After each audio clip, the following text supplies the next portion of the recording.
Hey everyone, welcome to the program, WRSA Radio. I'm your host, G1. As always, hope you're having a good week. Been a wild one this week for all of us. This week we witnessed the complete destruction of civilization, the total collapse of American empire, complete and utter defeat of America, opening up portals to other worlds, total death and destruction and hellfire.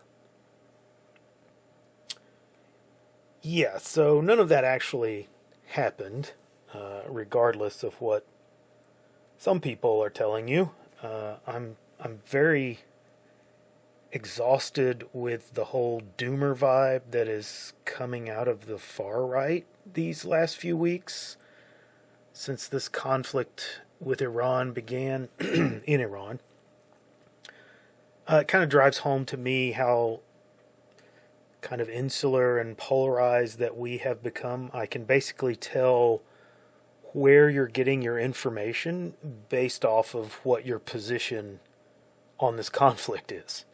And I guess I'm basically stoic on this because, I don't know, I read a lot of different sources. I get a lot of different opinions and views about things from all over the place. I've just kind of had to roll my eyes at everything and let out these, big deep breaths, these big sighs, because it's all so imbalanced and biased that nothing is real. Which is kind of the whole thing, is none of this is really real. It's all about perspective. What perspective you view things through. Let me give you an example. So it's early April. The U.S. is conducting combat missions over a foreign country. An aircraft is shot down over this country. A senior airman parachutes to the ground and is being hunted by the enemy. And a massive combat search and rescue operation is launched to rescue this downed airman.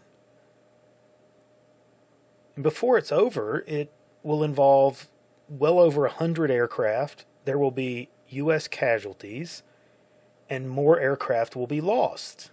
And it lasts for days, but eventually this airman is rescued. And this is undertaken and done because it's a morale thing. You motivate people to go into foreign countries and endanger themselves like this, knowing that if they are shot down, that all efforts will be made to recover them. And also, this particular airman was a high-value asset. He was a higher-ranking airman and had a lot of critical information, top-secret information. We did not want that person falling into the hands of the enemy, not only because of the PR narrative win that it would have been for them, or narrative gain it would have given them, but also because of the information that they had. Now, you might be thinking that I'm talking about the events that played out over last weekend, but I am not. I'm talking about the events that played out over the first week of April, almost to the day, in 1972 on the ground in Vietnam. This was the largest combat search and rescue operation ever conducted, at least until last weekend. And the story of this went on to become a great book and a great movie starring the late Gene Hackman. It's called Bat 21, after the call sign of the aircraft that was shot down. The guy that was rescued, he was not the pilot, so it wasn't really quite his call sign. It was the aircraft that he was in. There were multiple people in that aircraft. It was an intelligence gathering aircraft. They were shot down, and he's the only one that escaped. But he was a high-value asset because he had a lot of information, as it was. I said it was an intelligence aircraft. Great story, just an amazing story. Go watch the movie. It's good stuff. And you would think after this past weekend that the U.S. had never done anything like that, that it was just the biggest and most costly failure you could ever imagine because we sent all these people in, and it had to be for some other kind of mission because no one would use that many people to go after and try to rescue a valuable person and lose other aircraft. That's just a total failure. Well, it wasn't. It's happened in the past. That's how we do things. We value our people more than we do airplanes. It's not a series of complete and total disasters that is this campaign in Iran, which is a position that I just completely reject, and that whole line of thinking. None of us are flawless in all of this, so, so tuned in or keyed in to all sources of information that we are oracles and prophets on everything. Biases frame our perception of events and how we think about them. And I have my own biases, obviously. There are things that I simply will not entertain as likely outcomes or scenarios or whatever, particularly related to this. I don't think that is a problem. As I said, everyone has their own biases. What is a problem, and it's kind of a twofold problem, is that when people presenting information allow their bias to overcome their judgment, and when people who are consuming information allow their bias to overcome their desire to know information, meaning that people presenting a position are too arrogant or corrupted to be rational, and the people consuming it are too lazy to gather large amounts of data to make an informed position. They're letting somebody else do the research for them or do the gathering of information, and just, you tell me what my opinion should be. There are people on these shows or videos telling you things that they know are not true because they're being paid to tell you those things. It's not hard to believe. This has been happening for decades in the mainstream press. But for some reason, people, particularly on the hard right, seem to believe that the people they listen to all the time are immune to this possibility. Even if they're getting paid to spin a particular line, they're either so sure of their own dog food or, well, even if they're not being paid to spin this, they're so sure of their own dog food, or they just are so eaten up with anti-whatever that they can't allow for the fact that they could be wrong about that thing that they just can't stand.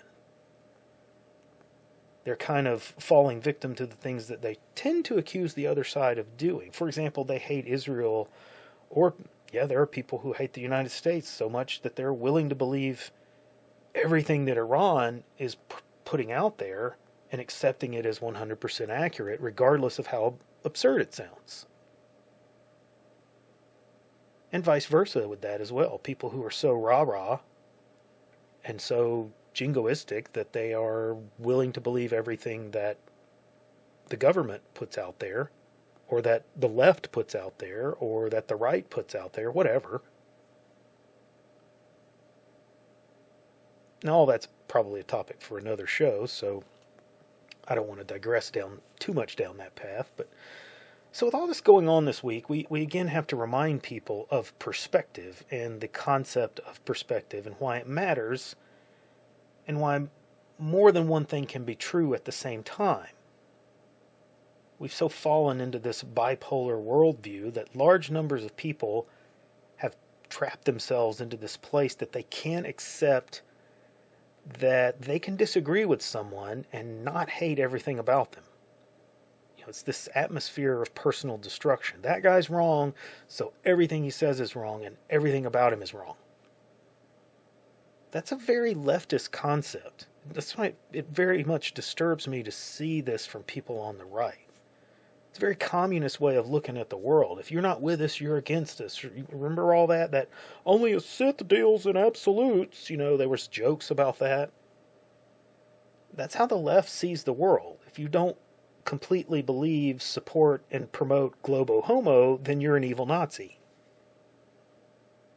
And we rail against that. We profess how stupid that is and how small-minded that is.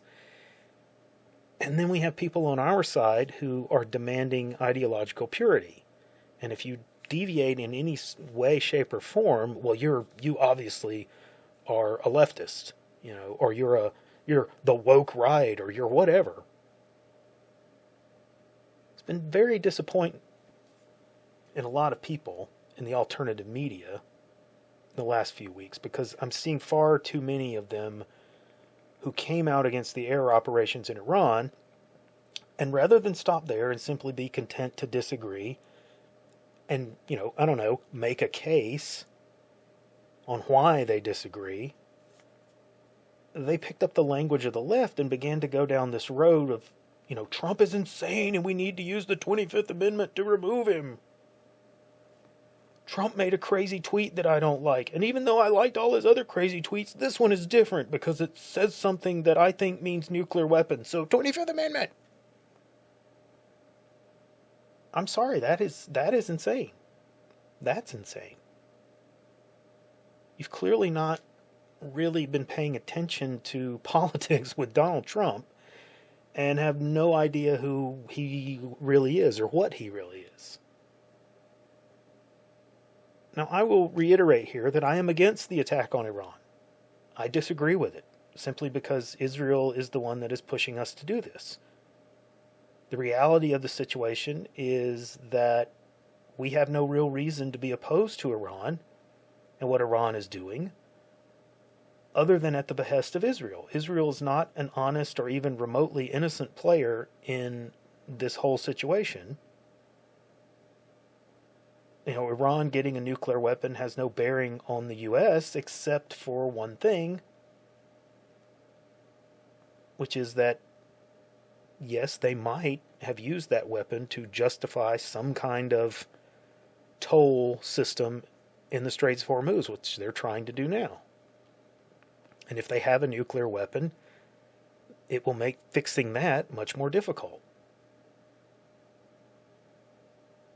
But I am still opposed to this operation, at least at this time. But I do not feel that that should cause me to hate Donald Trump and call him all kinds of terrible names and call for his impeachment or some other nonsense. Just disagree on this and stick to logical and factual messaging and stop being irrational, emotional twits. It's very unbecoming, and it's indicative of people who are given into emotional fears and illogical whims. And I don't know, maybe I'm just overly concerned with trying to maintain balance and avoid that kind of emotional trap, and I'm missing that this is a time when I should be freaking out.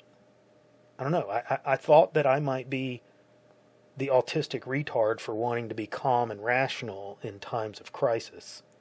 Maybe that is retarded, and I should just give in to the feminine crash out. And I do recognize that some people think Trump was tweeting out and crashing out with his tweets. But I'll get to that right now. I said people who've been beating the drums of massive defeat and humiliation during this conflict seem to be completely unaware of what Trump actually is. I've gone into Trump being a CEO, and that is Trump kind of on the inside, the private or internal organization of Trump. That's the corporate face. The outside Trump, the one that he presents to the public in this political sphere, that's the professional wrestler. All you need to do is go back into the 80s and watch videos of wrestling, not the matches. You can ignore those. Watch the interviews, the cut scenes between the matches, because that is where the wrestlers would build their characters. They said the most outlandish stuff and made, the most ridiculous promises and threats, and none of it ever really mattered. None of it ever translated into anything to do with what was going on in the ring. It was all just part of the story and this persona and building drama from week to week. There was never seasons in professional wrestling the way that TV shows would have, where they would film 22 episodes and then go take a break for the year. That's not how wrestling worked. They filmed every week, and they had matches that they had to do, a couple of other nights a week. It was a constant drive to create content and keep stories moving and keep people interested in the show from week to week. And some things worked and some things didn't. It was this type of controlled chaos. Well, that is very much the modern political cycle in a nutshell, and that's why Trump is so good at it. Now, don't get me wrong. I think Trump has lost his edge. I don't think he's as good as he was. He's kind of getting old and tired, and age catches up with all of us eventually. But he's still pretty potent at it, and he still has these ways about him. Now, like I said, on previous episodes, I don't believe that Trump is acting out of his own motivations. So this has not been peak Trump at all, and no doubt it has damaged his persona. That's not always a bad thing, as wrestling has shown us. People will like the heel. Okay, there were times when a wrestler wanted to ditch his good guy character, so he would make what they called the heel turn. He would commit an act that was seen as betraying his fans, backstabbing his friends or whatever, so that he could go be a bad guy for a while. And sometimes that had to do with, in reality, that guy wanted to take a vacation for a while or something, and so he didn't want to appear. He didn't want to be demanded at matches the way a good guy would be, so he would become a bad guy for a while so that he could take a little bit of a break. But then he would come back later to the good guy side with this whole redemption arc. He would come to rescue an old friend and turn on the bad guys or whatever. It would be like a return to the light, that kind of thing. And I suspect we'll see Trump return to the light very soon, but we'll see how this plays out. And now I don't think this is all some kind of orchestrated thing. I'm not super massive overarching conspiracy guy. Like it's all a game, it's all orchestrated, it's all a movie. I'm not saying that. I'm just suggesting that Trump understands that he can piss off his supporters for some time and then redeem himself later if the outcomes that he's trying to get are worth it. Okay, that's what I'm saying there.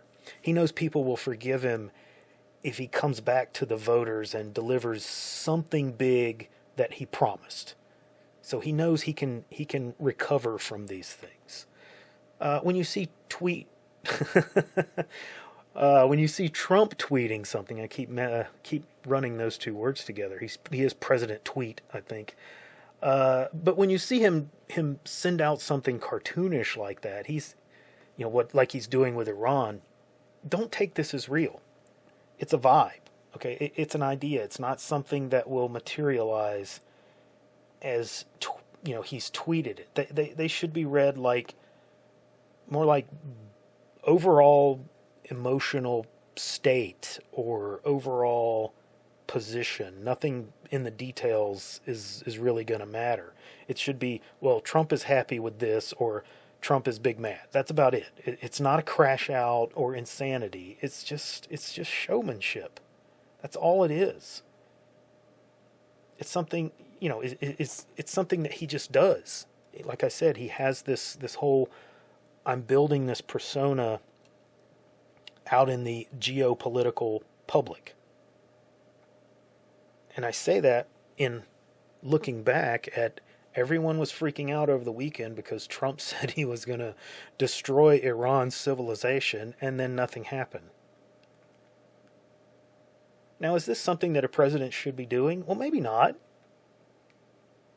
But here's the crux of the whole thing. None of us on the outside of this situation and series of events really have any idea about what the reality of it all is. We do not have the information.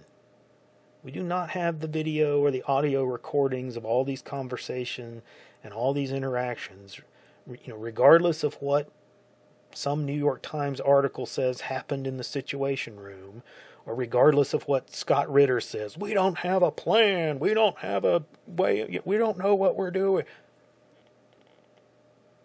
We don't have any idea how close to the truth any of that is, what those people are saying. We all have our biases, and we're believing what we want to believe due to the emotional impact and salve that it offers. Now understand here that I'm not telling you to, oh, just trust the plan or some silliness like that. I'm telling you to be skeptical of everything and everyone. Don't believe any of it. We're in a series of events that are, by and large, narratives only. And they're narrative driven on all sides. So don't believe anything that you are hearing or seeing from either side of this, regardless of who's telling you. You need to come away from this episode knowing that Iran has a narrative. And that narrative is that they're trying to promote is that they are strong and almost a world power, and that they're winning, and that they're crushing the Zionist enemy and defending Islam, and their technology is so advanced and can't be defeated. And Israel has a narrative that they are strong and powerful, and that they're winning, and that God has promised them all of the land for 3,000 years, and everybody will be crushed to support the chosen people. And the U.S. has a narrative that we're strong and capable, and we're winning, and we're invulnerable, and that we're fighting for freedom of the whole world, and Iran is evil and can't have a nuke, and if they get one, they'll be destroying Israel, and if you're okay with that, then you're an Islamo-Nazi anti-Semite that supports terrorism. Those are narratives, and they're all decoupled from reality. The reality on the ground is that nothing has changed. The U.S. blew some shit up. We blew the shit out of Iran's Navy, most of its Air Force, and a large portion of its missile systems. Israel killed a lot of Iran's leadership. Blew up a bunch of Iran's oil infrastructure. Iran blew up some equipment and some buildings on U.S. air bases, significantly damaged oil facilities and hotels in neighboring countries. Iran destroyed buildings in Israel. Israel's taken a significant amount of ground in Lebanon and looks to eventually take all of southern Lebanon very soon. And people died. That's the reality of what has happened. And it didn't move the needle at all. The entire conflict is about getting you to believe a narrative. Everything that is happening in the media, in all spheres of the media, it is all narrative. It is all about belief. No one is winning or losing this event because it's never been a win or lose scenario. It's a series of events. There's goals and nice to haves that may or may not have been reached on both sides of the equation. Iran has some things that they would like to have. They have some goals. They've met some of those. Some of them they haven't. A lot of them they haven't. Israel has goals and nice to haves. They've met some of those. Many of them they haven't. The same with the U.S. We have goals and nice to haves. We've met some of them. Many of them we haven't. It's not a win or a lose. All of it is there and part of the equation because it's designed to simply motivate and justify the narrative. It is a war for your mind. That's all the time I have this week. Like and subscribe. Come see us over on Gab, Nice Crew, and the Mothership. Visit the merch store, and I'll see you on the next episode.